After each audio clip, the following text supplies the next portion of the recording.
The following podcast is opinion. Two gentlemen from two vastly different perspectives discussing and debating their thoughts on the movies that have made and broken them. As Will Rogers once said, we can't all be heroes because somebody has to sit on the curb and applaud when they go by. Some of us do it in a nicely tailored suit, and some of us in a t-shirt and jeans. If you agree or disagree, just listen, because you may actually learn something. Don't be a baby. Hello and welcome to the Preppy and the Stoner. I'm Bobby, or the Stoner, and I'm fresh off celebrating the old 420. Wonderful evening filled with copious amounts of medicine and a triple feature of my three favorite Stony movies of all time.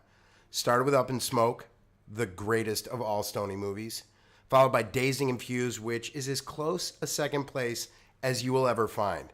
And then I followed it up at night by the charming and brilliant Pineapple Express. The man to my right, the incomparable, the incomparable Preppy. David, how'd you enjoy your 420? It was very nice. I sat at home, had an evening with a scene partner for a sword fighting class I'm in, and didn't smoke any marijuana.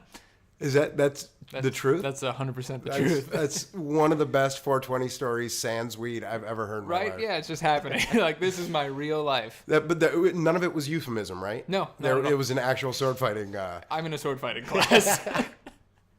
I'm phenomenal. It's dual wield, so that means a sword in each hand. Whoa. Which is really cool. And I am doing a scene from 21 Jump Street. The movie or the TV show? The movie. Oh, gotcha. Which I think is also considered a stoner movie. Very good. But there is references and Stony-like characters with Stony-like situations. I like particularly when they're like, we're going to throw a party. Let's go and get some drugs from the lockup, the police Absolutely lockup. Phenomenal. And they go, Coke? And I goes, what do you want to do? Go, like, I destroy don't want to ruin these kids' lives. I just want to have them get high. Like a pound of weed? Perfect! So, yeah, that was what I did on my 420. How about you? You watched all those movies. Those movies. What I neglected to mention in my pre-written amble, dang it, did I make the best Sunday ever. I will say this, if I could open a store where I could just make Stony Sundays for people, right. Like not with marijuana products, but just like... Like you have smoked and now it's time to eat a wonderful regular Sunday. Take an Uber over to the store, sit outside. It's like, because the local grocery store has a great selection of ice cream. And I'm always good with the caramel, the trail mix. Then I'll throw in like some Hershey's Kisses, some raspberries, fresh raspberries. It's kind of a combination of like Baskin Robbins and Yogurtland. As a man whose drug of choice is sugar, this sounds amazing. I don't know why you've never served this to me. This sounds wonderful. It's like one of those things where you're worried about giving away too much. Understand. And then you won't have enough for yourself. Totally. I'm kind of like that. It was funny. I had a conversation with a buddy of mine the other day about weed, and I had bought the hell you say? On 420, the local store, which I still am trying to get to advertise on the show. Mm-hmm. They had a deal on 420. It was like all the top shelf stuff was $30. So I was like, take that.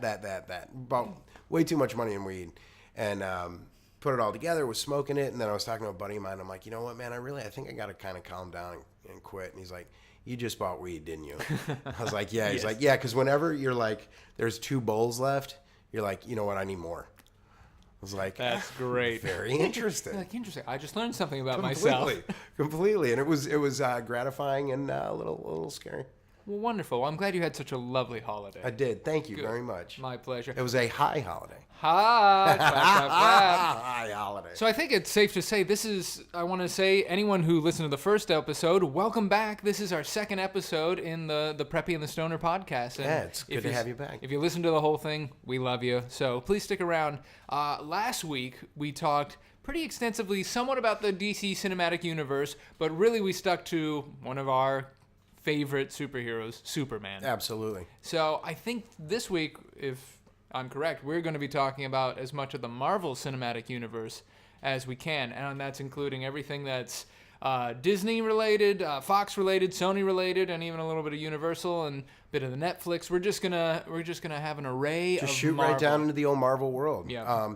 Which again, if you listen to the last podcast, the Preppy is a little more DC. Mm-hmm. You were more annoyed in DC growing up, and I was much more Marvel. Correct. And for me, the reason was I had a neighbor who was probably like 8 years older than me. He was Big Bobby, and I was always Bobby Baby. Bobby Baby. And he had, I would say, 300-400 comic books in their basement. And when they weren't home, it's all good. Just hitting the mic, just making sure it's there. It's to the truth. It's there. A bump to the truth. Bump to the truth. When they weren't home, I wouldn't say break in because they didn't break anything. Right. I would open their sliding glass door in the back and then just go into the basement and literally start reading comic books for like 2-3 hours. I never got caught. You're like a well-read thief, I guess. I didn't steal anything. I put it all back. Not one thing, yeah. Yeah.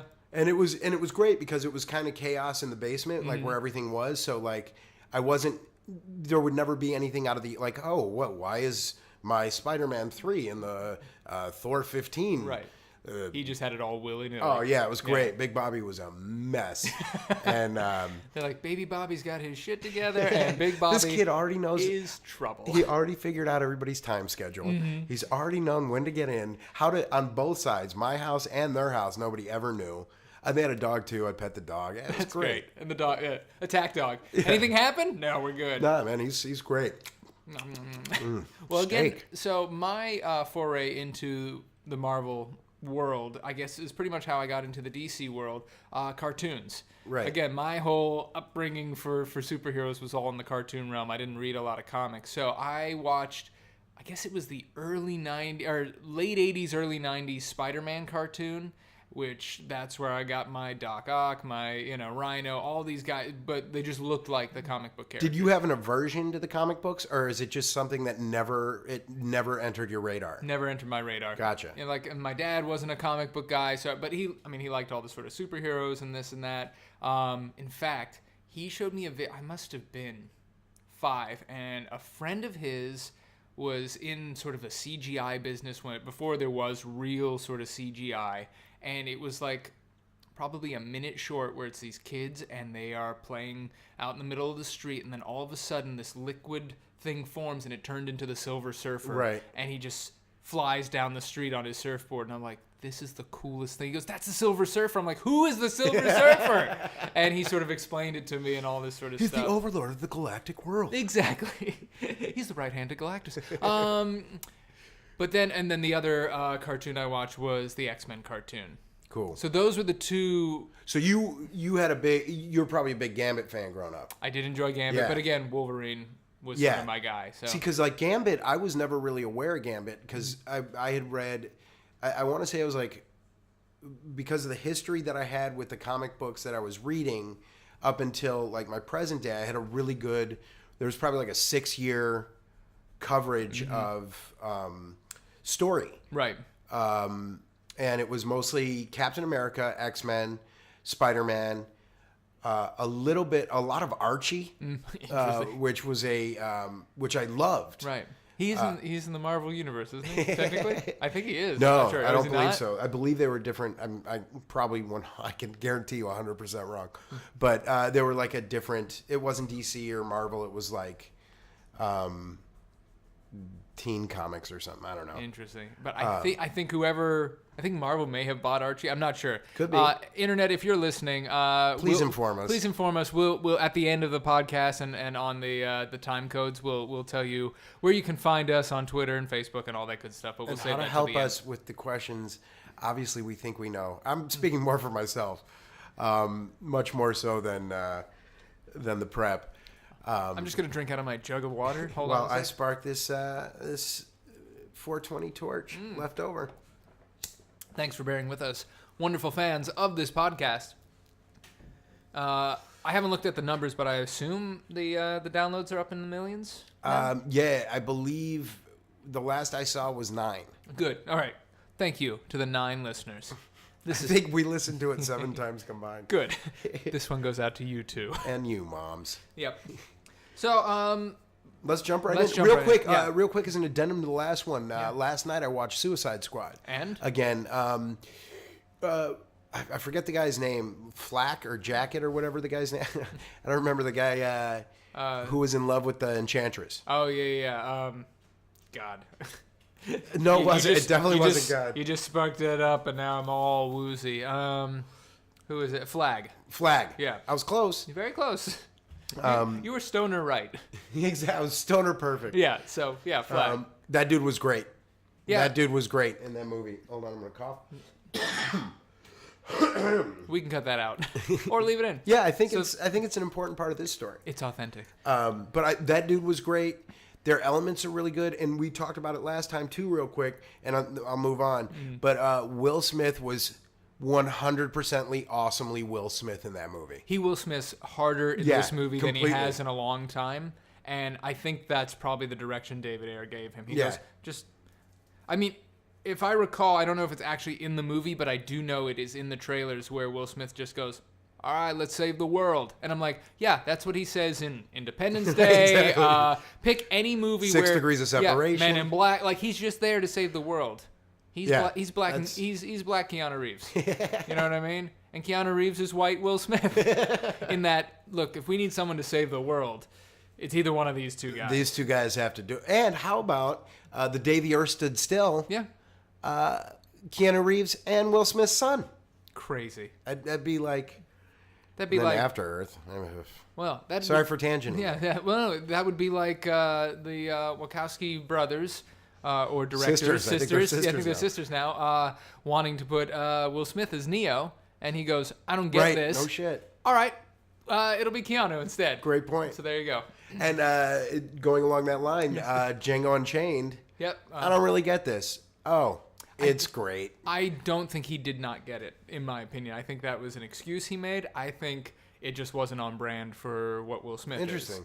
And and then he saw, because he's not the type to do what that movie does, which I think Jamie Foxx was like, easily, I can do this. Should have been, again, I'm Mr. Should have been an Academy Award. The scene where he's sitting down listening to Christoph Waltz talk about the name Broomhilda and like the childlike innocence he has in that scene and how little talking he does in that movie. Yeah, it's all acting in the eyes, which is... Damn, that scene where he's just sitting there listening is one of my favorite scenes in film history. It's brilliant. And like one of those things where it's like, I'm so glad Will Smith wasn't in this movie. Really? And I like Will Smith. I think he could have killed it, to be honest. Which has nothing to do with the Marvel Cinematic Universe, this thing, but we're doing a Django tangent. Real quick, I think he has too much wink. He's too much tongue-in-cheek. He's too winky. And I think Quentin Tarantino is a good enough director to say, less. Don't do what you usually do. And I think if he had signed on for that, he would have gone, okay, let me try something different. I totally agree with you about Tarantino. I just think, like, I don't know, maybe it's because I watched Jamie Foxx in that part. It's hard to see someone else now. It's the mastery of writer, director, understanding their powers, and actor, and then Christoph Waltz, actor, Leonardo DiCaprio, actor. He's brilliant in that movie, too. Man, it's just perfect. It's the same thing, True Romance, Dennis Hopper, Christopher Walken, James Gandolfini. Everybody at the height of their friggin' power. Script written by Tarantino, with one word improvised, and I believe Tony Scott directing. I think you're right. Yeah. Like, if we're wrong, tell us, internets. But that's just everybody, like professionalism at its most perfect. For sure. Which, speaking of, I believe Phase 1 of Marvel was nearly pitch perfect, save the Incredible Hulk. Very interesting. Okay, let's jump into it. So do we want to start with the Marvel Cinematic Universe from the Paramount Disney, or I guess the Avengers-averse, if we want to call it that, to keep it out of the X-Men, early Spider-Man, and I think early Hulk, like the history of Marvel. Right. Let's start with the history of Marvel. Okay, cool. And you go back as far as 1944, Captain America. Yeah. I don't know that movie exists. Maybe I'm completely wrong, and there are clips all over YouTube of it. And to me, the interesting prospect of always understanding, regardless of how the public feel, like, comic books in 1944 were looked at as total trash. Right. But even still, they understood how well the storytelling was told, and who these characters were. And so you go back as far as 1944, and I mean even before that with the Superman movies, right? Is they understood the total, And when you say the movies, you're talking about the serials in the movie Yeah. theaters that the kids would go see. So Right. yeah, Is yeah.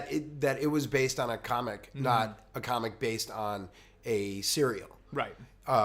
Is understanding because the more we've spoken, the more I've thought about how like these movies are, for me, like these visual fantasies finally on screen. Right. I cried during the first X-Men. Literally was sitting in the theater crying because Sabretooth Was real. Yeah. All of a sudden. And fighting Wolverine. Right.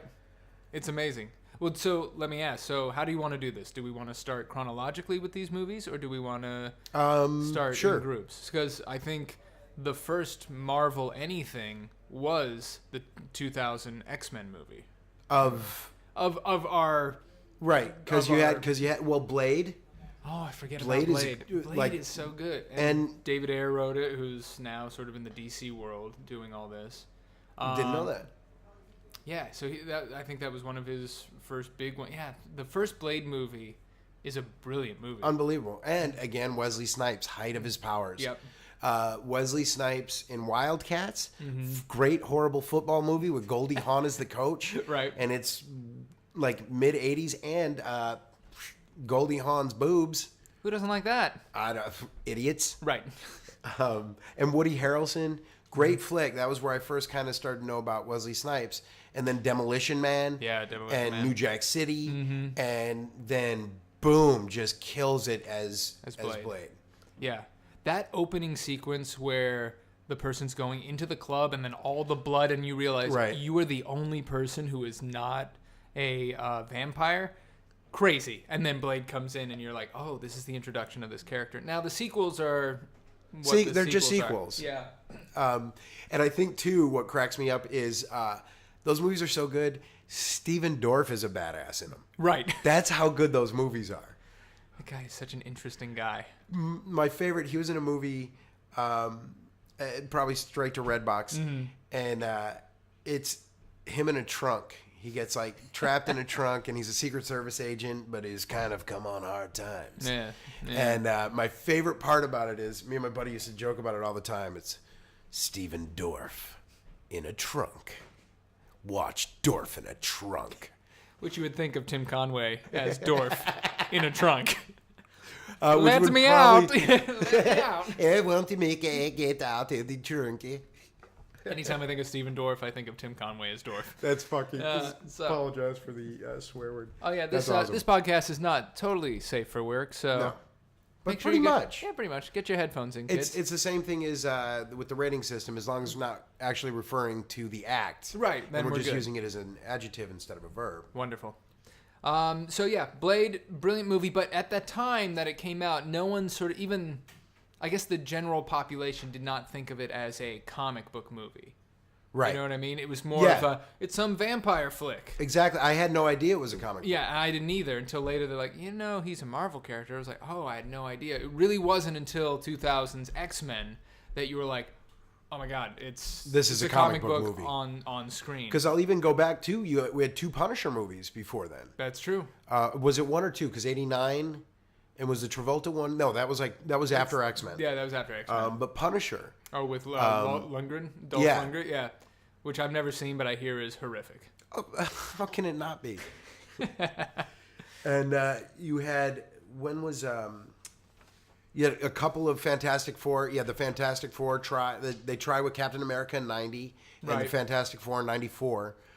So again, this is Marvel, and obviously not a studio yet, but Right. as just the comic book property, trying to get their films made. Plus, Fantastic Four is Fox. So Right. it was more Fox trying. Or Exactly. no, I might be totally no, because that was an independent.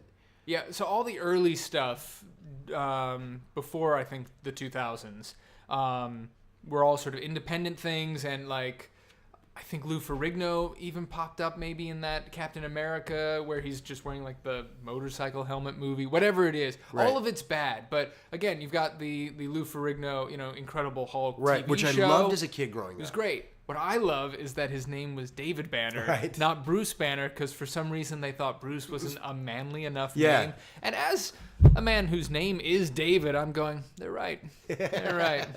But and then they had the TV movie, and that's where you get the song. yeah. So And again, to me, like what I'm noticing more and more is the consistency of how great the actor is as the alter ego. Mm-hmm. You don't care so much. Like Iron Man's dope.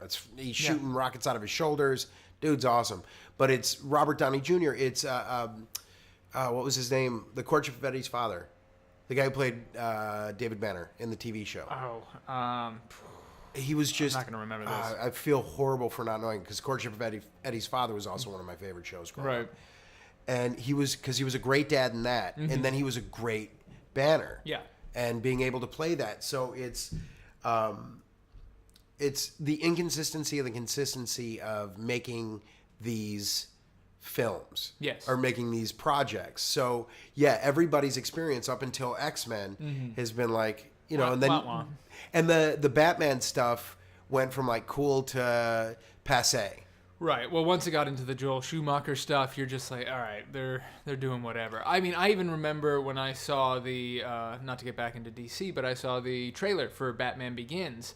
I was like, it's cool, but geez, do we need another Batman?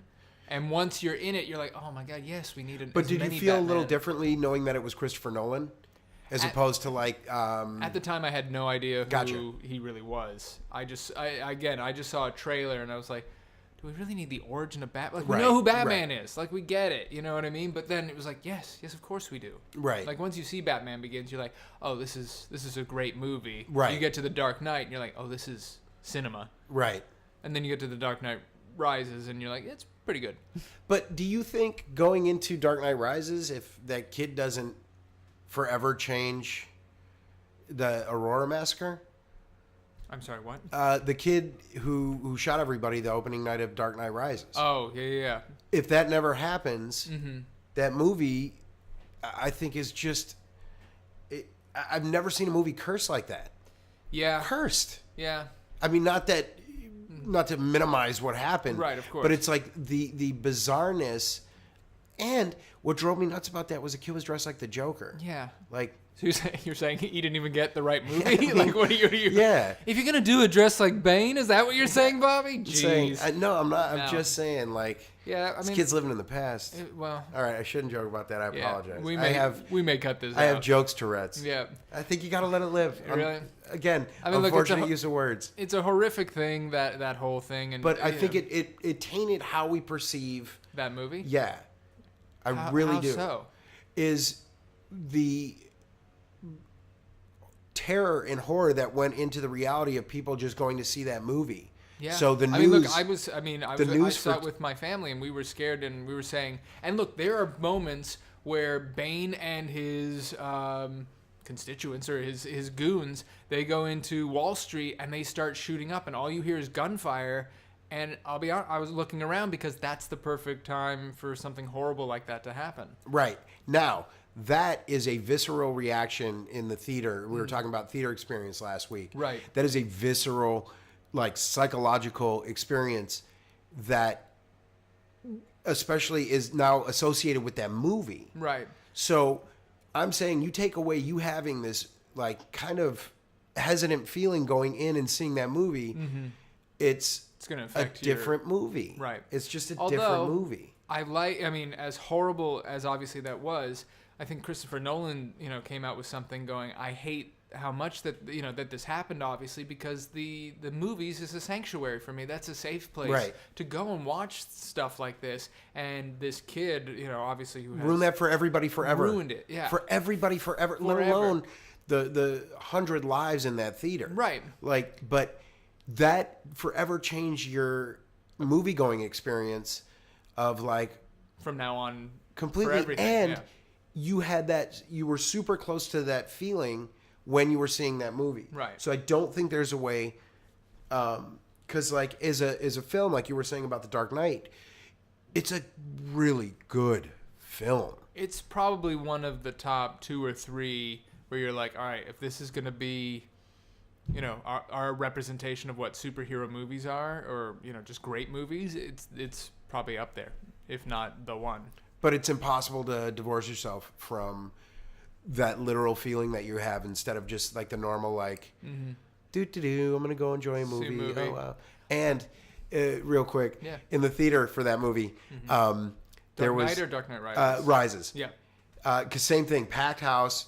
You're just kind of looking around the theater like, everybody's who's the guy? got their swivel head on a swivel. Yeah. And I always like to sit in the back top.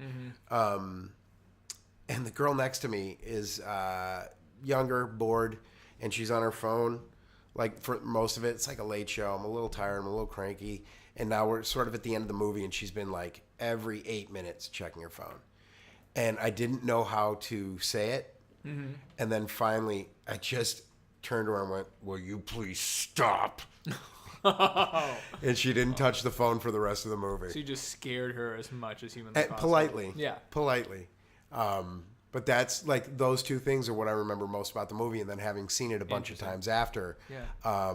See, but it doesn't affect me, I guess, afterwards when you watch it at home, which again is sort of this safe space. Right. You know what I mean? But it's still like you've already cataloged that feeling that you never had before. Yeah.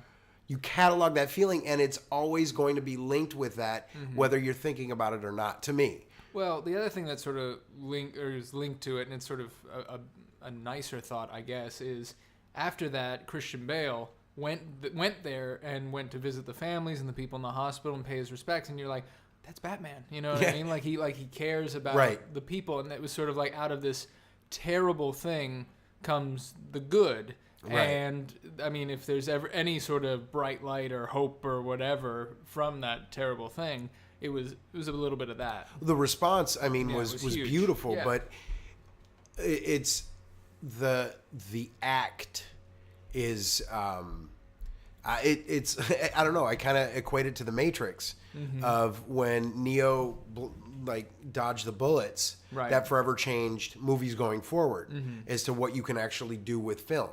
Which, just like X-Men, changed the game in 2001 completely for Wolverine's claws, dude. Wolverine's claws. But like you said, it's the first time it's like, oh my God, these are the characters on screen. You were seeing Magneto, Professor X, Jean Grey, Cyclops, all of these. With respect. Yes. Now, the only difference, well, for what I like is, so they bring on Bryan Singer, who obviously had a few films that were brilliant, Usual Suspects, blah, blah, blah, blah, blah.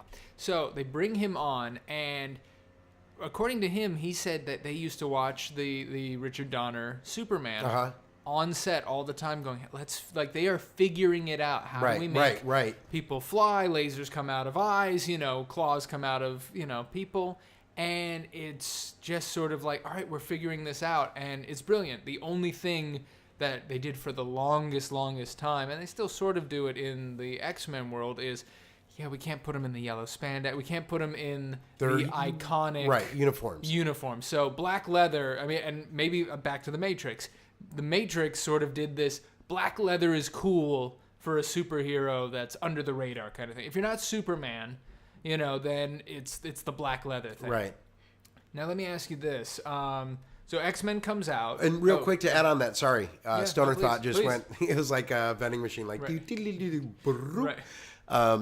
You're like Suicide Squad. Jeez, we're back. So Casablanca. Yeah. The outfits in the comic books. Yeah. In which probably up until 2000, I'd been reading comic books for 15, 20 years at that point. Right. They were always unreasonable. In terms of being able to... You mean functionality or anything like that? Unreasonable is how do you make that look like... Everything's skin tight. Right. And, the functionality of Wolverine has claws that come in and out of his uniform. Right. Like, the majority of seeing the uniforms, like, even in your head, you knew, like, really couldn't exist. Right. So it wasn't... Like, it did kind of suck not to see Wolvie in that outfit. Right. But yeah, like the rest of them...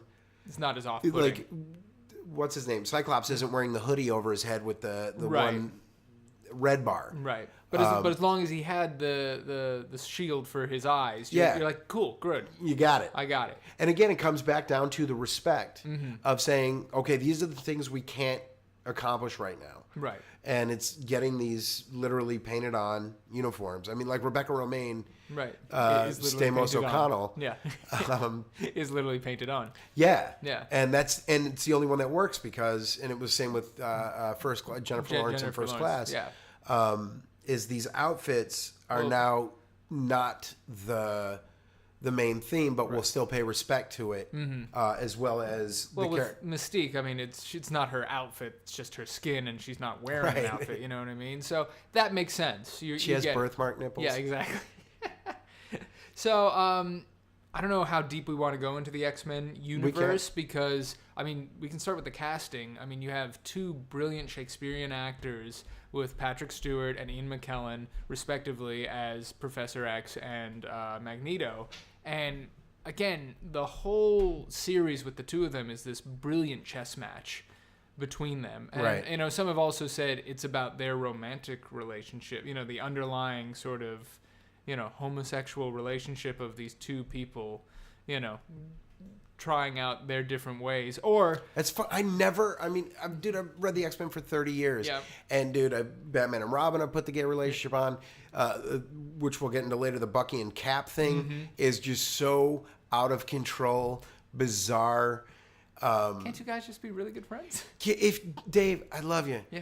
If you murdered 70 people for the government, I gotta bring you in, bro.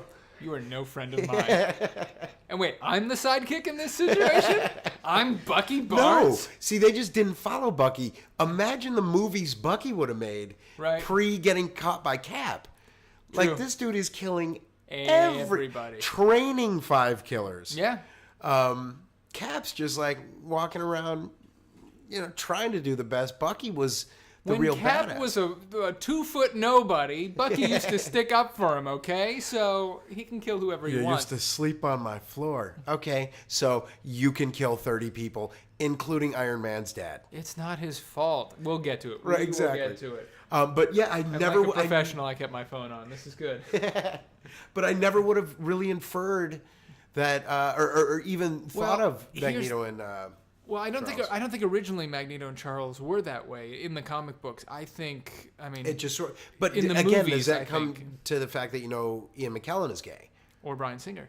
Right. You know, are they putting their own experience? Because the whole first three-ish movies, I mean, they even do a scene in X2, which I actually think is better than X1, and we can get into that. Yeah, absolutely. Is they have the coming out scene with Iceman. Bobby and... yeah, and it's like, can't you try not... Right. It's such a metaphor for being gay. But I think in the 60s, when the X-Men came out, it was more about civil rights. And you have Professor X, who is more of a Martin Luther King type, and then you have Magneto, who's more of a Malcolm X type. Right.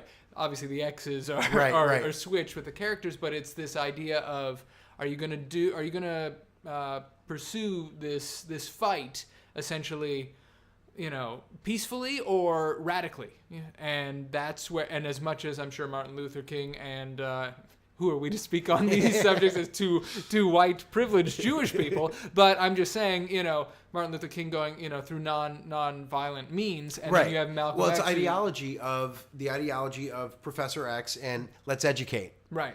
Come to my school. I'll teach you about the world. I'll teach you about world literature, world history. We'll learn about everything, but we'll also learn how to defend ourselves, how to fight, how to use our powers for good. And Magneto's this learning stuff, get over here. I'm going to teach you how to kill these fools. Look what these fools keep doing to us. Well, not only that, he, like Malcolm X, comes from some of the greatest oppression that, you know, and totally. And horror I think that humanity's ever seen. Because Leshner and I also associated it with, essentially the Holocaust and Judaism as well, of one part of the essentially mutant government saying they want to eliminate all of us and let's eliminate them because we have the power to. Let's work together to eliminate them. And Professor X is like, let's live among them. And let's educate them. Yeah. Let's befriend them. Let's save them. And then maybe they will come to live in peace with us. I find Magneto is one of my favorite, or I guess I'm most interested in Magneto. He's such a dynamic character because you do feel for him because he was in the Holocaust. He was tortured. He was, he went through hell and back. He lost his family. I mean, They shot his mom in front of him, and he couldn't stop the bullet. Both in X-Men 1. I love... They shoot a lot of moms in comic books, a lot of moms. They hate mothers.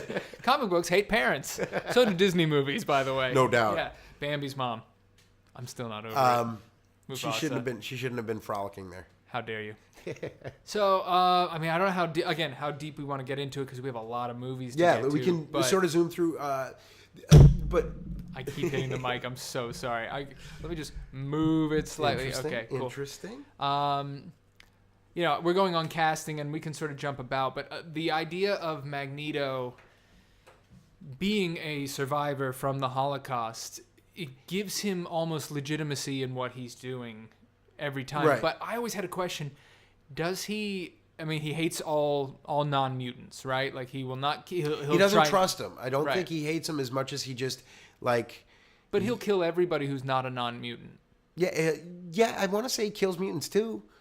I guess if they get in his way. Yeah. But, like, he never kills Wolverine. He never, kills Professor... Like, he respects the X-Men almost. But I'm always wondering, would he kill just non-mutant Jews? That's a good question. You'd have to ask him.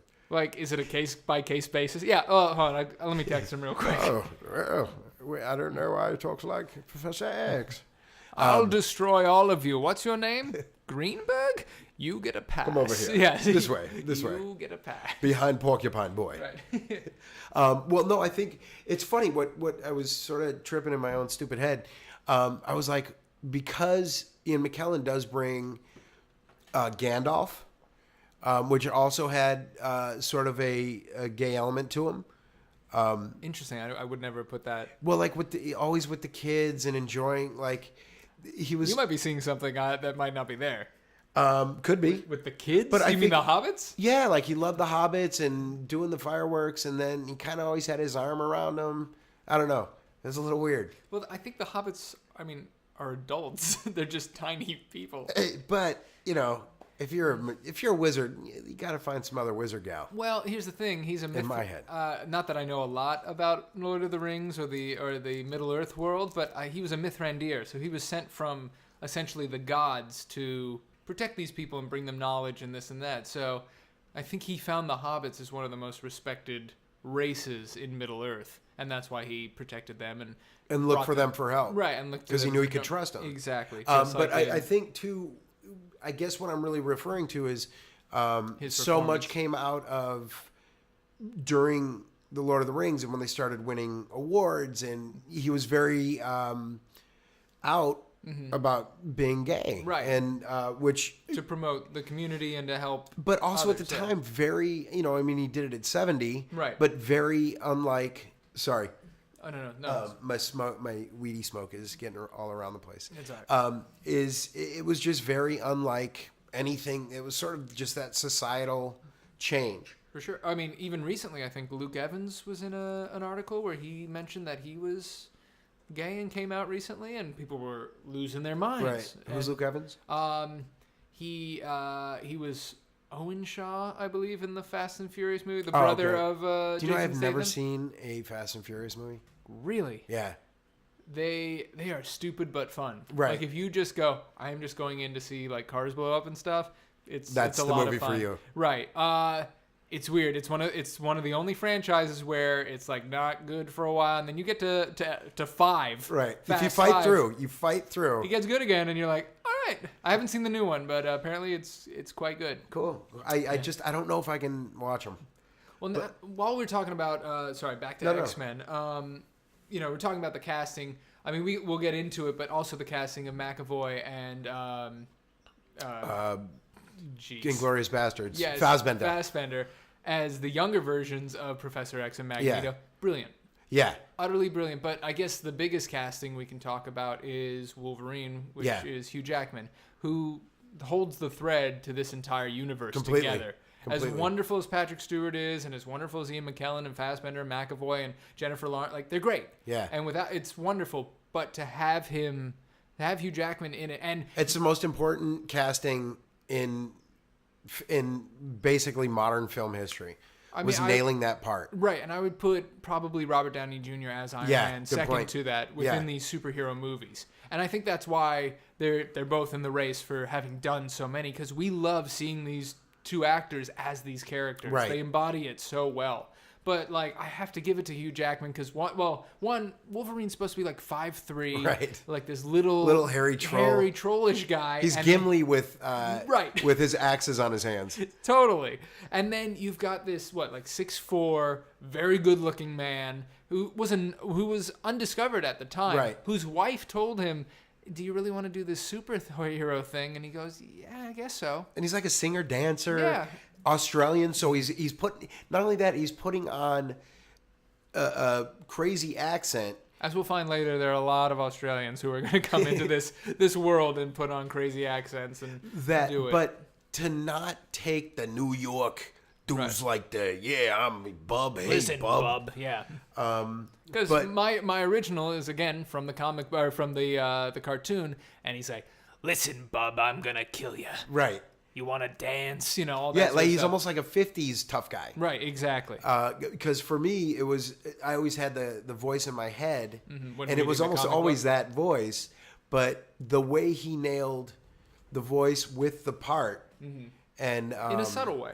Yeah, and the sense of humor, I think, and that I think is the main difference between Marvel and DC, is the difference between the sense of humor and the trying to have a sense of humor. Right. And like rewatching Suicide Squad, it was like, oh, okay, this is where they're trying to put in a joke. Right. And it doesn't work. Yeah. The timing, that was the one thing I noticed about Suicide Squad was the timing was off. And I think where you see the timing off, are you talking about like the bar scene?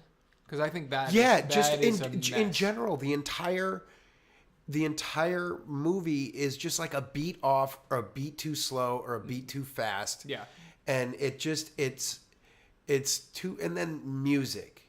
And like with the X-Men, it wasn't with, I think hiring Bryan Singer was I'm going to tell the story. Right. And he had a really great take on the story of the X-Men and being able to put the social, include the social aspect.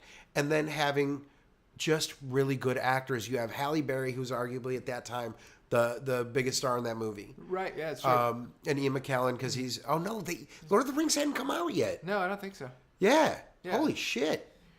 Oh, that's why in X2 he was super gay. He wasn't in X1. Right. When, like, he's being all catty on the flight, he's like, who did you have? It's like, what? When did Magneto turn into, like, Joan Rivers?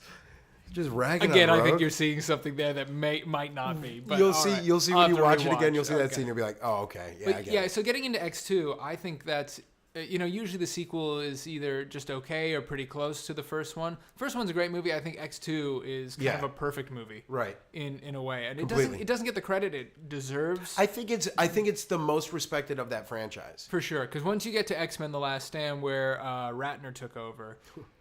Which again, I mean, the guy's coming into a franchise that's fully formed, and it's just like I'm trying. And has his own ideas, right? And he's trying to make a swing, and it's just not a good movie. Well, I never thought the guy who made Shanghai Express was like the best choice. No. For complex characters, and to tell you the truth, I really do like The Last Stand. I like X3.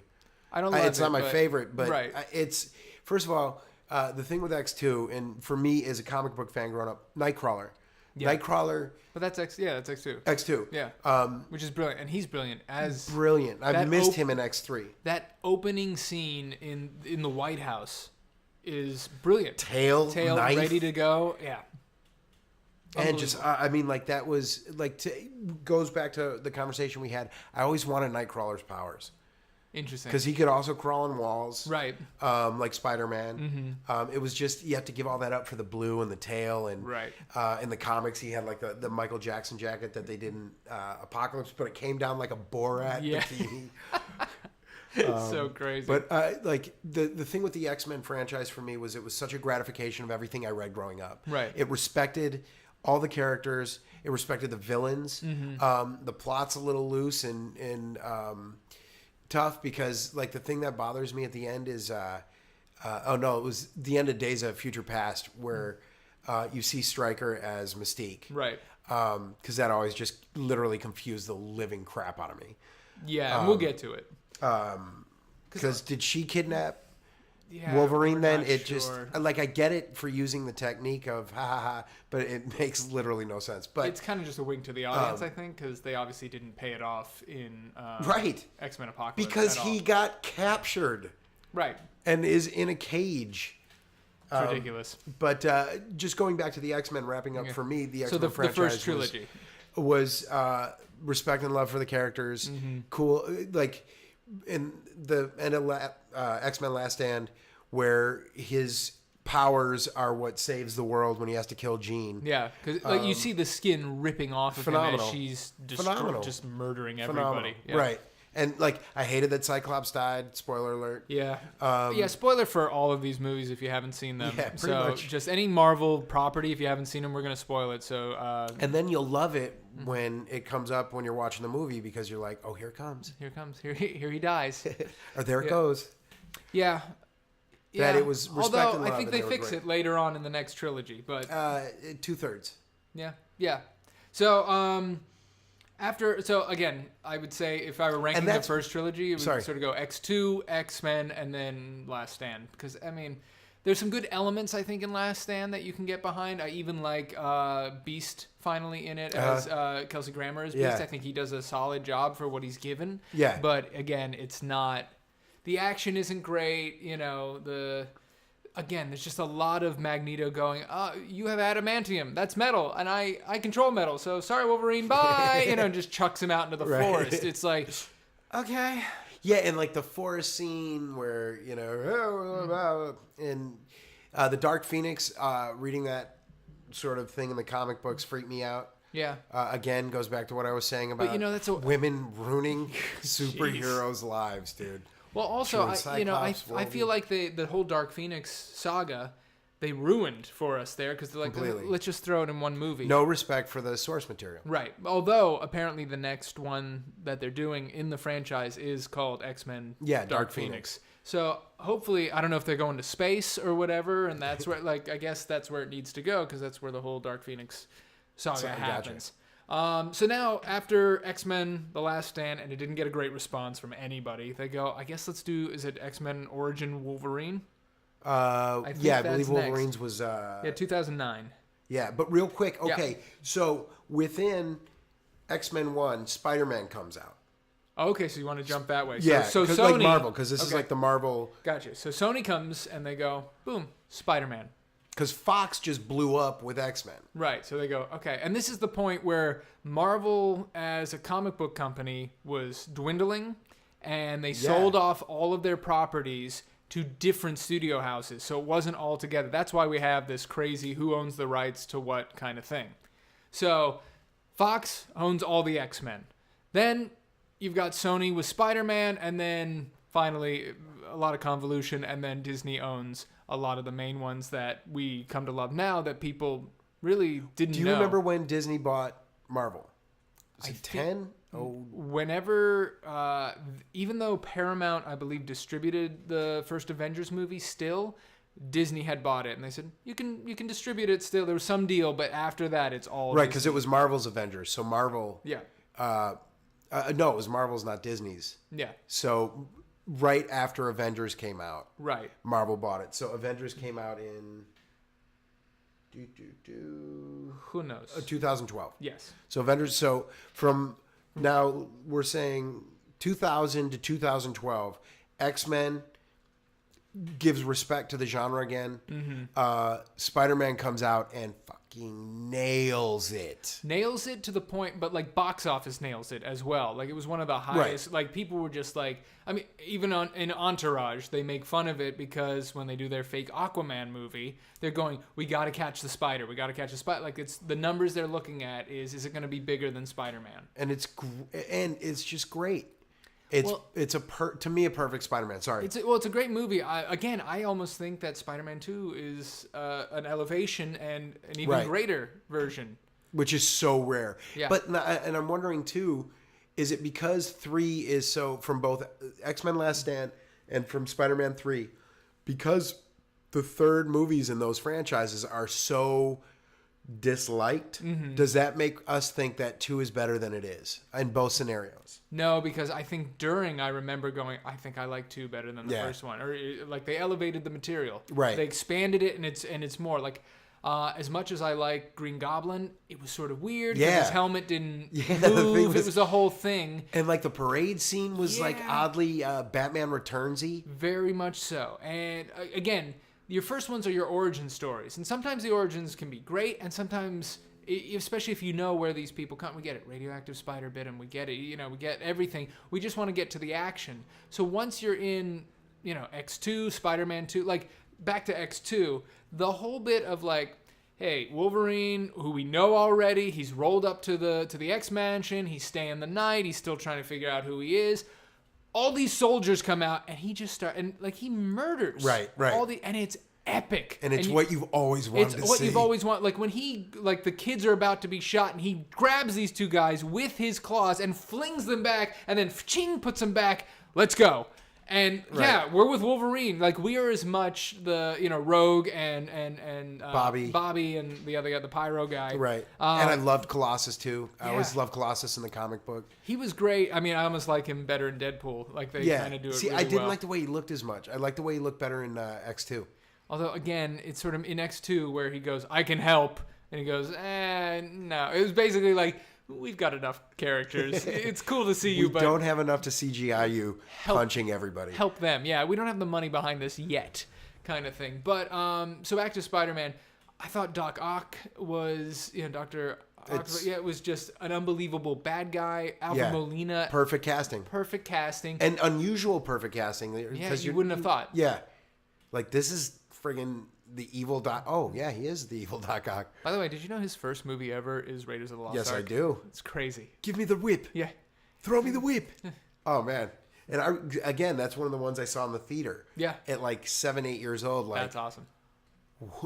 And that scene is so iconic, like seeing it. I just so remember him.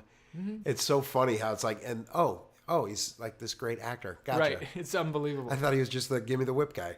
So back to Doc Ock, like, again, I guess Sam Raimi, who I guess doesn't get enough credit for what he did, like... How he elevated the genre. Right, and as a predominantly horror director, previous to that with, what are the movies he's known for with Bruce Campbell? Evil Dead. Yeah, Evil Dead. Evil Dead 2. Dark Army, all that sort of stuff. I mean, sort of an out-of-the-box choice to be like, do Spider-Man. Right. I mean, I guess similar in the way of like, hey, Tim Burton, do Batman. You know what I mean? These sort of, as we talked last time. Bryan Singer, do X-Men. Yeah, sort of indie-ish directors. Right. And go, all right, tell us what your spin is on this. And, knock it out of the park at least 2/3 of the time.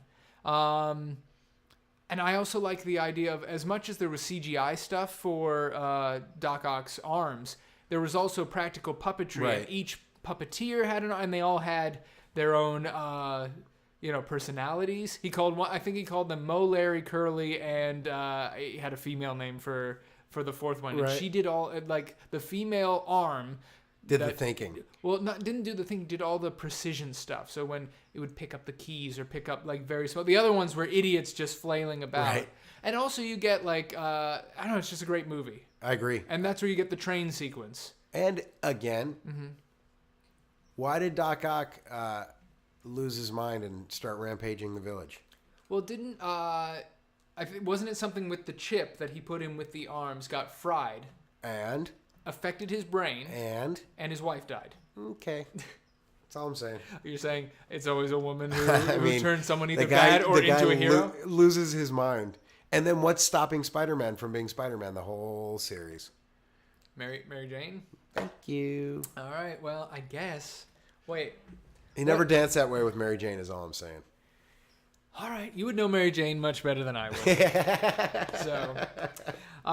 Okay, so do you want to get to Spider-Man 3? Yeah, we can kind of gloss over Spider-Man because that's a huge... It is a huge chunk. He's just the perfect Spider-Man. You think Tobey Maguire perfect is Spider-Man. The perfect Spider-Man? Again, it's Peter Parker. Mm-hmm. Like, you put the CGI in the suit and you do the flying. Like, that's what we all dreamed of doing. That's why we all dreamed of being Spider-Man. Well, there's a perfect, in Kill Bill Volume 2, Bill gives an amazing monologue essentially about superheroes, which I've always found incredibly interesting, about the alter ego or the secret identity. Right. All heroes, their secret identity, it's really them though. Peter Parker is Peter Parker. He has to put on the costume to become Spider-Man. Even Bruce Wayne, as much as he's Batman, he is Bruce Wayne and he has to put on the Bat costume. But Superman, he's Superman. And he was that's Clark Kent though. Yeah, Clark Kent. That to be able to but Clark Kent is the fake. Juxtapose, where the other guys, no, Peter Parker's the real guy. Right. He's trying to be Peter Parker so much he has to be Spider-Man. Bruce Wayne would love to be billionaire Bruce Wayne with his parents alive. Superman, he showed up. He is Superman. He's wrapped in the outfit that he's eventually going to wear. The put-on is the alter ego. Clark Kent is the fake, and Clark Kent is the Superman, and Superman is the Clark Kent. Exactly. Gotcha. That's phenomenal. But Kill Bill, Bill sort of says, he goes more in depth where he goes, and what is Clark Kent? Clark Kent is goofy. He's clumsy. He's not unsure of himself. He says Clark Kent is Superman's view on humanity. Well, he's talking from a mass murderer's point of view. I don't believe that. I mean, look, if you go back, and not to get on a Superman rant, as I typically will, if you go back into the history, because people always make Superman, even especially Zack Snyder for some reason, into this Jesus character, right? Which I never understood because two Jews created Superman, and it's clearly a Moses allegory. They stick him in the basket, they send him on his way, and he becomes the savior for humanity. So, and look, I get it from a Jesus perspective, or any character in the Bible. Right, because he did come from two parents. Right. And they did rule some part of their kingdom. Right. And were watching it crumble and wanted him to safely lead. Right. Like Moses. Yeah. No, I get I was just kind of putting it together. That's really interesting. But again, literally, as opposed to Jesus. Right. Which who was sent from his father. Look, if you look at the Zack Snyder or Man of Steel. Born in a barn. Right. I'm sorry. Born in a barn. Born in a barn, yeah. But like Man of Steel, like he is sent from the Father on high, and the Father says, "You must save them all." Even when he gets... And humanity is within him. Right, all of that. His world's humanity is within him. But I think from the original, this is put on later by us. The original is, no, he's Moses. And he's there to shepherd the people into, I think even in the Richard Donner, they will stumble, they will fall, but, And is that the Zack Snyder one? I mix them up now. I don't. Oh, they can be a great people, Kella. They wish to be. They only lack the light to show them the way. That's why I sent them you. You have to show them the way. You aren't the light. You're going to show them the light. I believe that's Donner. That's Donner. The other one is Russell Crowe, who's going, they'll join you in the sun. I think the most important thing in the Donner series is how great Christopher Reeves. Christopher Reeves. Yeah. How great Christopher Reeves is as Clark Kent. Yes. And to be able then to juxtapose that with his performance as Superman, which is, I feel like Christopher Reeves always felt like he was really Clark Kent. In some ways, yeah. That he related more to Clark Kent because he could so naturally play Superman. Well, I think, in all honesty, all the actors who play the superheroes, whether they be Christian Bale or Batman, whatever, I think they all go, the real meat for us is the Bruce Wayne, is the Clark Kent, is the Peter Parker. The superhero stuff, that's stunts and CGI and this and that. Right, that's the fun. That's the fun part. The real sort of meat in the acting is like, the guy who has decided to dress like a giant bat or a Spider-Man and go out and fight crime. Like, why? Is to make it make sense. Right. What is the psychology of this human being doing this? But back really quickly to Superman. One, the last name Kent is interesting. I've done a lot of research on this. I've been told a lot of stuff. So Kent is the Anglicanized version of Cohen. So a lot of Jews, when they came over to Ellis Island, who with the last name Cohen, were changed to Kent. So again, Jewish. And then the other thing is the Clark Kent character, if you look at it in Jewish theater and whatever, is the Shlomo character, which is the unsure, clumsy character. So again, there are a lot of elements of Jewish folklore or history that were put on Superman early on that I don't think the mass... how would they know? How would they know at the time, especially in the 40s and coming off of, again, World War II and the Holocaust and this and that? It wasn't super in the zeitgeist of what was going on. I'm off. Very interesting. I'm off my Superman rant. Well, and it's, I mean, like, too, Bryan Singer. Yeah. And having the sort of the duality of pain from probably growing up in a difficult situation, and then your ancestry has gone through its own war, and being able to do it. Back to Peter Parker. And of course, Peter Parker, Spider-Man is the allegory for puberty and growing up. And the thing I always... got this 45-year-old man who's in high school just trying to get out. Joe Manganiello trying to beat him up. Trying to figure himself out. Yeah. So go ahead. But what I loved about the original Spider-Man, or not the original Spider-Man, because there was also the cartoon, which I loved growing up, and the TV show, which was horrible, was Spider-Man had the natural web coming out of his arms. Yeah. The fact that, like, it makes so much logical sense that he would have the ability to do...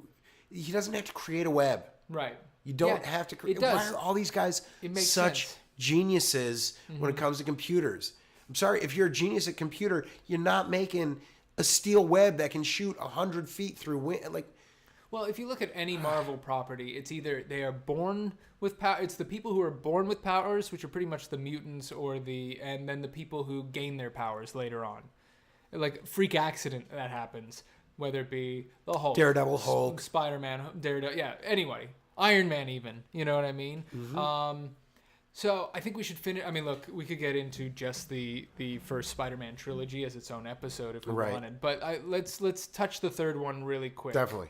So now we've built up all this momentum. So from the beginning of film to 2000, we've had pretty sort of bizarre, campy examples of comic book movies, and then from 2000 to 2007, we've now had 6 really good movies, 4 great ones, 2 kind of stinkers.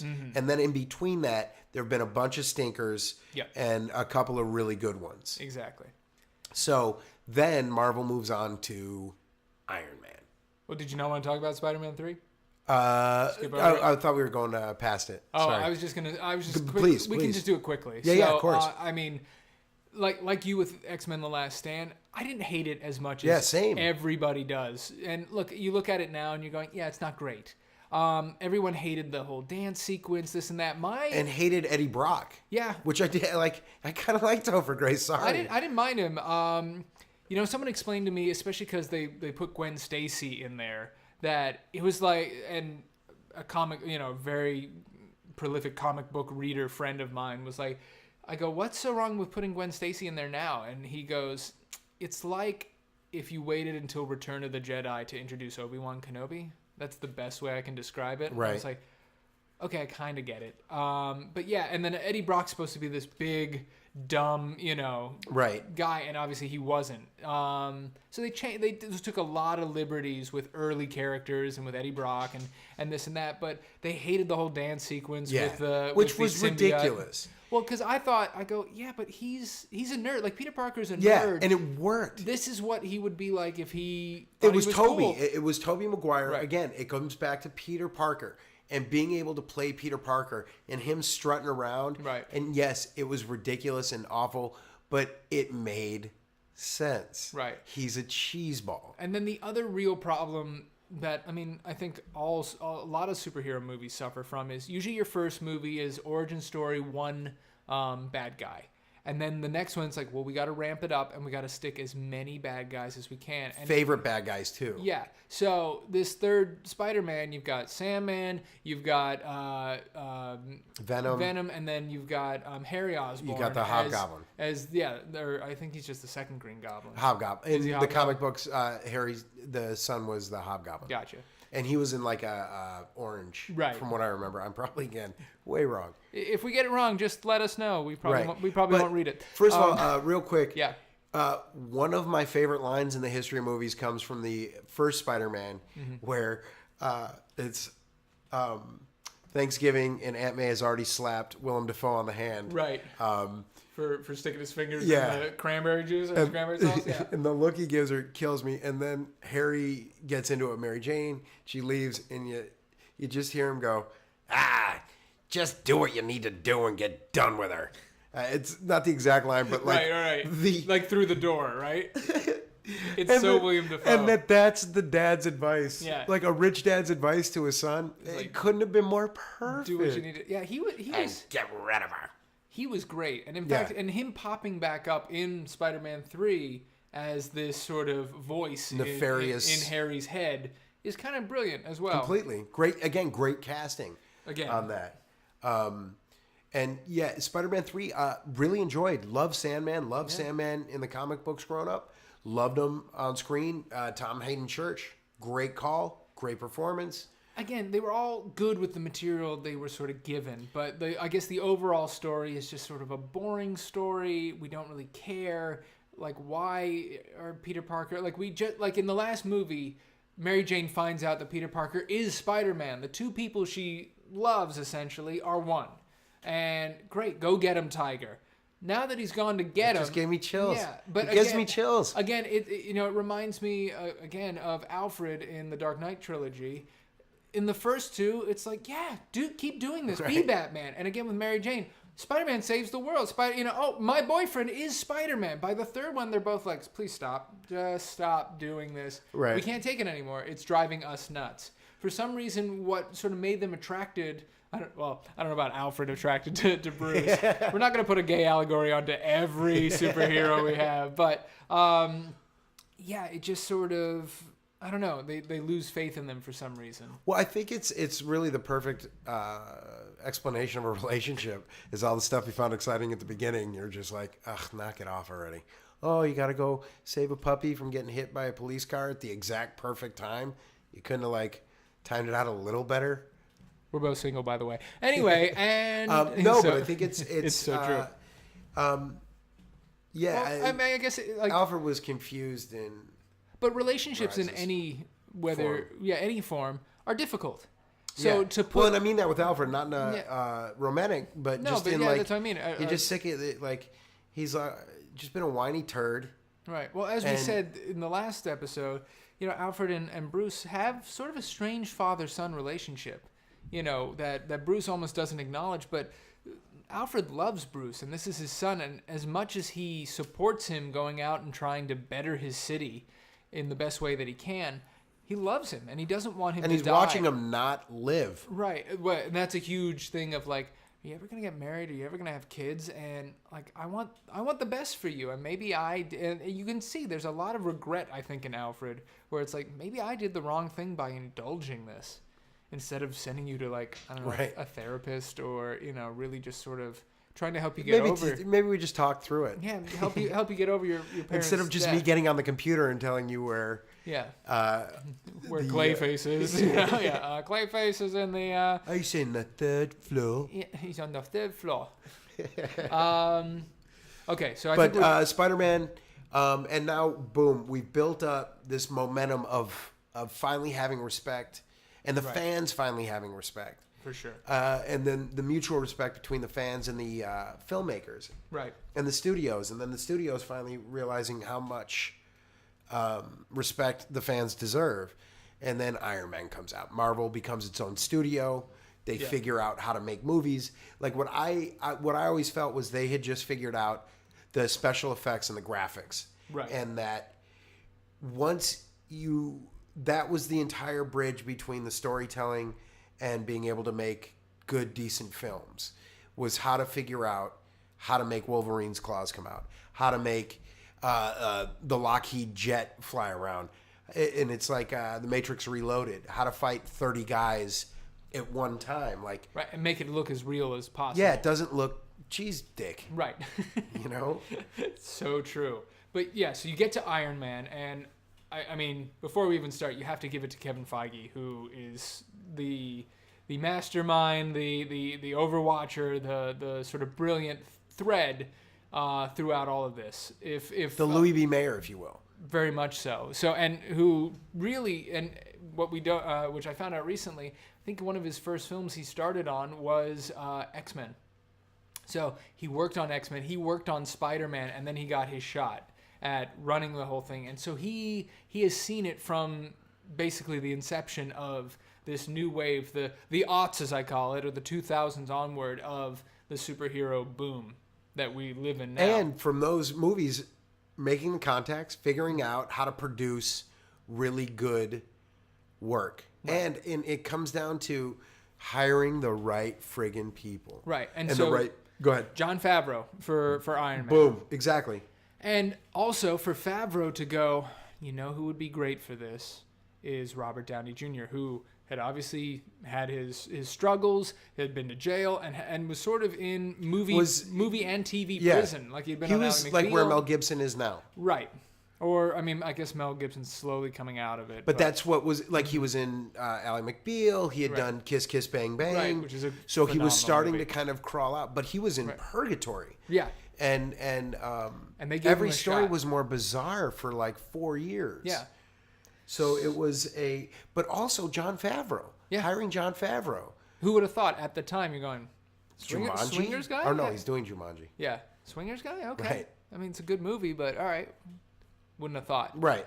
So, and from what I heard... It was basically just a decent character actor. Yeah. Like a chubby, awesome character actor. And it was like, oh, wait, this guy's got friggin' vision for how to make this project.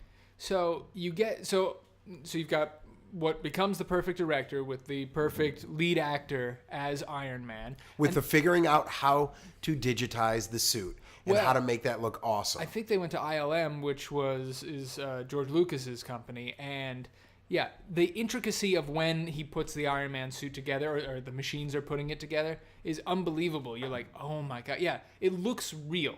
You think that he's actually being put into a suit. And it's phenomenal. But Completely. From what I heard, they didn't have a full script ready to go.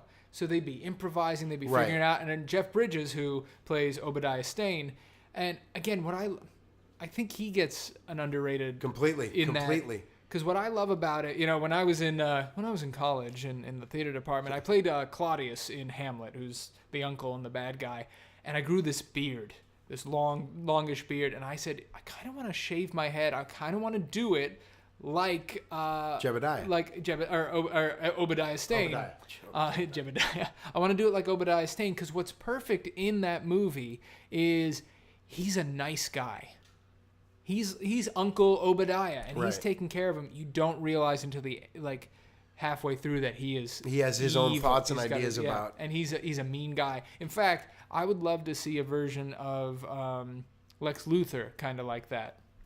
This nice guy for the public, not this erratic guy, but this nice guy for the public. I felt like he was just too young. Yeah. He was just too young. Like, to me, he was always... We're back on Superman. Well, we're always just back Lex on Superman. Luthor. Yeah. He was... Jesse Eisenberg was just too young in that part. And well, he originally went in for Superman's pal, Jimmy Olsen. And then they went, oh, you should be Lex Luthor. And I'm like, that's a jump.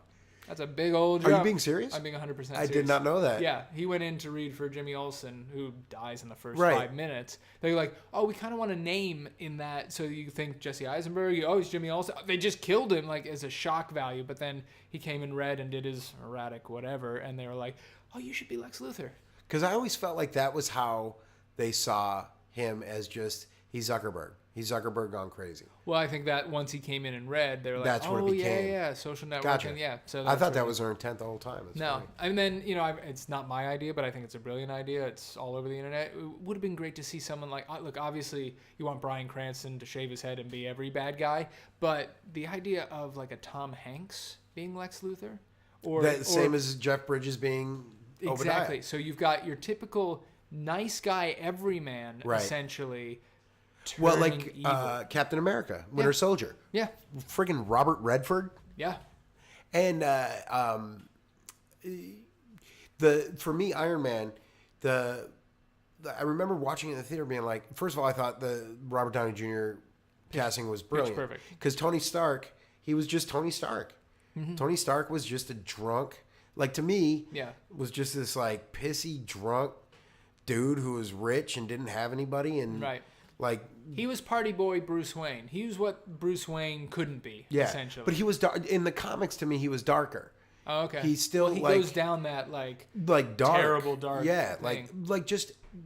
And you say you hates himself. But you say you want to see that on film, right? Or you're like, yeah, I don't. Well, it's not softening it up. It's like we were saying the Superman 2 where he beats up the guy. Yeah.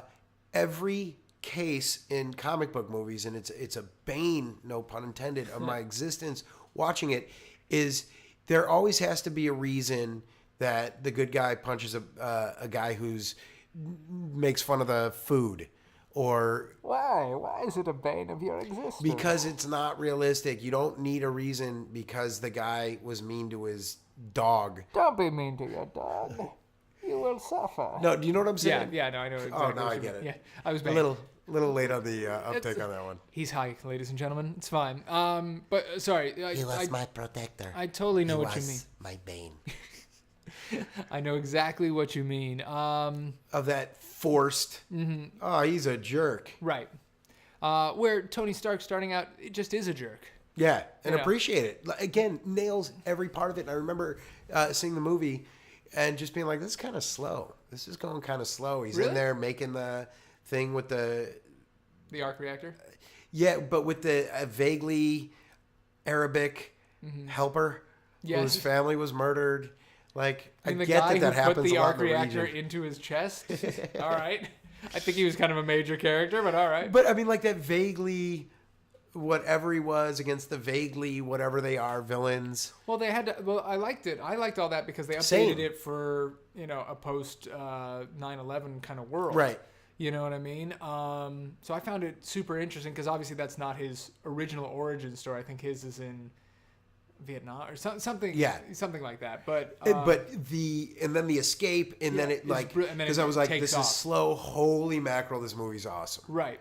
And then it just every inch kept getting better and better and better. Well, I'm going to go back to they didn't have a full script, as I was saying, and I guess Jeff Bridges was kind of getting upset, going like I thought this was supposed to be a bit, and then right. And then he just chilled, maybe the way you chill, and he just said, you know what?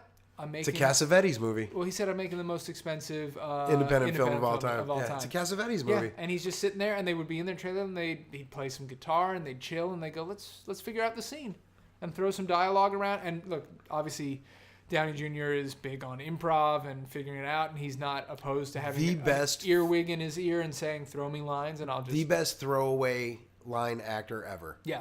Ever. So, Iron Man 1 comes out, and it's brilliant. You know what else was brilliant before we move on, because we got to get through this, is the idea of putting Black Sabbath's Iron Man as his theme song, essentially. Like, music to character. Again, perfect. Everything was pitch perfect about that movie. And for someone like me, who really didn't know who Iron Man was up into that, it sort of drove this second or third tier Marvel character. Because again, you got Wolverine and the X-Men, you've got Spider-Man, and then people really didn't know. Yeah, to me, it was shocking that Iron Man was the movie that changed made a right turn down to Money Boulevard. And it really... It's like, Iron Man, really? It did. It changed everything. Because, like you said, up until from 2000 to 2007, we were relatively happy, and it all looked It was the Spidey world. Pretty good. And then all of a sudden, Iron Man comes out, and you're like, new ball game. Yeah, because it was a Spider-Man world. Right. At that point, it was literally about 5 years straight of just awesome Spider-Man. Everything. Right. Kids wanted to be Spider-Man. Mm-hmm. And now kids want to be Iron Man. It was like... It's crazy. Iron Man, interesting. Because you never see his face. Nope. But it's again, the Tony Stark is the driving force. And just as good as the Iron Man sequences. Yes. So... You're enjoying throughout. It's not like, okay, I just want to get to like when he blows stuff up with his shoulder. Right. And again, I think that Robert Downey Jr., like Hugh Jackman, has become the thread within these movies. Completely. Even the ones that he's not really in, I mean, look, we can get into this theory if we want, as we go along, but Tony Stark, with the ending bit saying, I am Iron Man. Right. Demasking himself in the origin story, he has caused all the trouble that has happened from 2008's Iron Man to where we are now, to present. Every bad guy, everything that has happened has been his fault. Right. In one way or another. Right. It's all his fault. So, anyway, so we're moving on. And it's that awesome arrogance. And then I believe the next movie in phase 1 is Captain America. No, it's Incredible Hulk. Oh, that's right. Yeah. misfire. You don't like Incredible Hulk? No. I don't like it. Edward Norton's ego in that movie. Well, from what I hear, that's sort of a problem on a lot of his movies. But I love Ed Norton. I love Ed Norton, and I thought he was a great Bruce Banner. Yeah, he wasn't Bruce Banner to me. Interesting. And maybe that's too because I confident, have. This dude ain't a science nerd, bro. This guy is not a science nerd. Okay. This dude does sit-ups and jogs. He's not in the lab trying to figure out gamma radiation. I don't know. I found it interesting. I was interested to see Abomination. I don't know if the Tim Roth stuff worked. I didn't sort of believe him as this super soldier himself. Right. That's another thing. There's everything you can stem back as a problem in the Marvel universe is either Tony doing something that causes all the trouble or everybody trying to replicate the Captain America super soldier serum. Right. It's either one or the other. And it's just they screw up. Plus, the huge video game CGI battle in what they called Harlem that obviously looked like Vancouver. Yeah. It was all right. But there was so much that... And what struck me too, and it goes back to the original Hulk, the Ang Lee Hulk. Yes. Which was a Universal picture. Okay. Yeah. Because Universal still technically owns... The rights to the Hulk? The rights to the Hulk. Marvel owns him if he is in a team-up picture or a Avengers picture, which we'll get to later. That's why he's in Thor. That is why he's in Thor Ragnarok. So they really wanted to make Planet Hulk, but they didn't want to share it with Universal. So they go, make it a Thor movie and just... And Universal is essentially out of the comic book game. From what if you'd actually watch them, they are in the Fast and Furious movies and they're in the Despicable Me movies. They got their own stuff. Those things bank crazy. But I think they still own who's the Aquaman version in Namor. Yeah. The Submariner. The Submariner. Yeah, he just drives a submarine and he goes around. From 9 to 13, he's a Submariner. Yeah, so the Submariner. I think they still own him, but I think they're willing to trade him out. Yeah, it's a bootleg Aquaman. Yeah, whatever. So although. Oh my God! There's a fish getting raped. Namor, you've got to help him. I'm busy. So sorry, that's a big word to drop. Maybe we should cut out the rape thing. Yeah, all right. I'll cough. Make sure we can. Yeah, cough. No, I think. So Incredible Hulk. Incredible Hulk and the Hulk. Bruce Banners aren't great. The Hulk's a terrible movie. He's a tough character. I don't think you need the origin. I don't think you need to see... which in Incredible Hulk, I don't think they did. They sort of flashed back to it a little bit, which I appreciated. Ang Lee's Hulk... Again, Ang Lee's a brilliant director. But I think he was going too far down the spectrum of great filmmakers doing superhero movies. Exactly. Well, also, someone with a vision going, it's a comic book movie. Let me do panels. That's not the reason... we wanted to see. You might be taking this one a little too literal. Yeah, a little too close to the chest. So no, it'll be brilliant. Trust me. And again, I like all the actors that portrayed the characters in there. I do like the second round better. Yeah, but that's this poop smells a little better than this poop. All right. Again, I don't hate it as much. In fact, let me roll back quickly to Iron Man 1. Okay. Because we skipped over the whole thing, is at the post-credit scene, which has become a staple in these Marvel movies, you see Nick Fury, and he goes, I am Iron Man. All right, I want to talk to you about the Avengers Initiative. Boom. We now know from this first movie, whether it does well or not, right, we are planning a universe. And you know what? All of these are connected, and we are building towards something.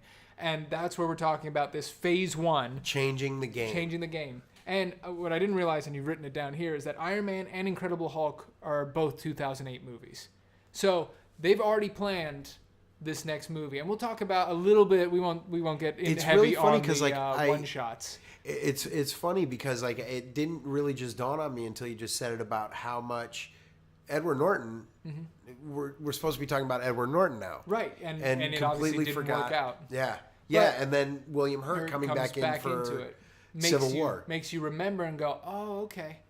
There was that thing. That's where Banner disappeared. Right.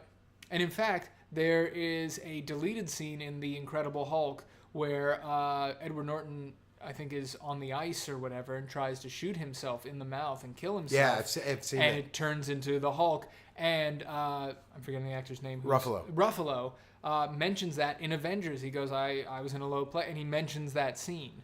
So it's supposed to be the same Bruce Banner. They've basically taken out Edward Norton and put in Ruffalo. It never dawned on me until now. Yeah. Because I don't know anybody that associates the Incredible Hulk with Phase 1. Yeah, but it is. It's in there. Then we get Iron Man 2, which I think is a huge misfire.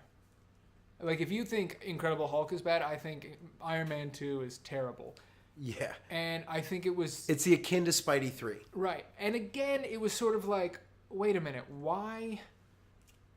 Like, we've only introduced Iron Man, we've just introduced Hulk, we're going back to Iron Man now, and it's 2 years later. So, I don't know why we did that. And again, this one... And I guess we can talk about when we get there to Avengers Age of Ultron. It was a lot of world building. There are a few movies where it's not really important what the Iron Man story is. We got a world build. And again, for some reason in the Iron Man movies, he's only fighting Iron Man villains. Or opposite Iron Man. Yeah. Right. So Obadiah Stane, who I forget, Iron Maiden or Ironmonger, that's what it's called. It's just a bigger Iron Man that he's got to fight. In this one, it's Whiplash. But it's Whiplash that it's... Him and his dad had shared information. Mm-hmm. So he... Excuse me. Were you smoking something, Bobby? Are you okay? Allergies. Oh, okay, allergies. I have an adverse reaction to my medicine. I understand. Yeah, that and the Sam Rockwell, great actor. Yeah. The part was just not...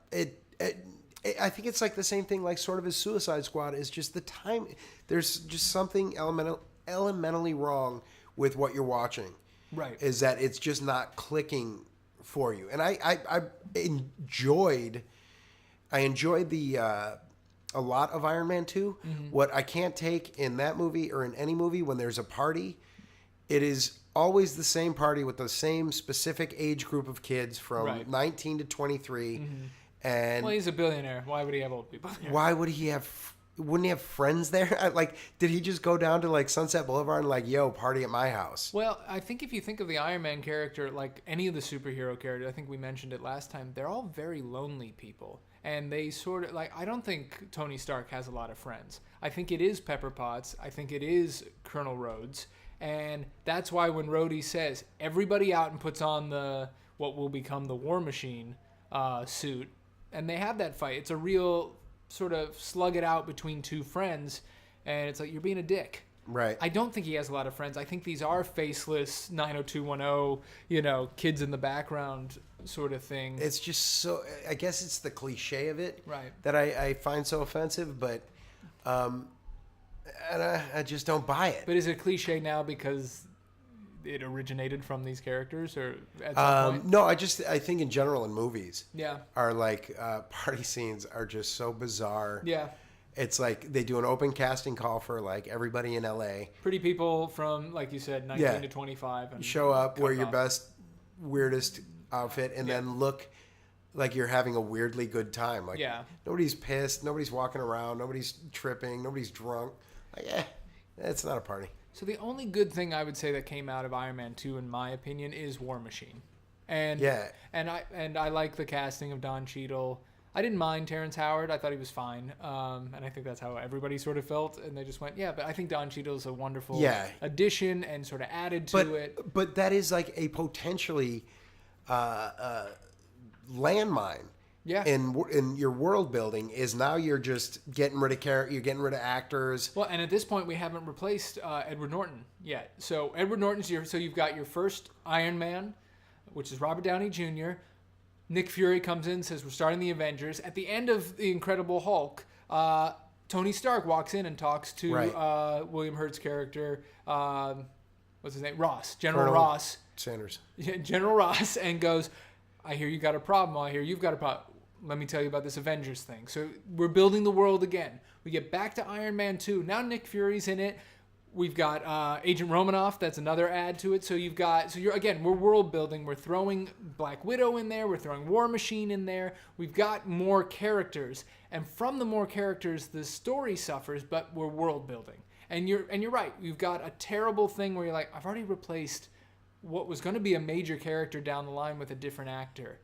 It might throw some people off. And then again, when we get to Ruffalo, okay, he's a major character, and we've replaced him from Edward Norton. Is this all working? And I'm sure there's a point where Kevin Feige and all the actors are going to go, I don't know. But it must. I wonder at that time if like they were like scared about teetering on distraction and not being able to accomplish what they like seamlessly ended up. Because I arguably Mark Ruffalo to me is what makes or breaks the Avengers, and Chris Evans. I think once we get through.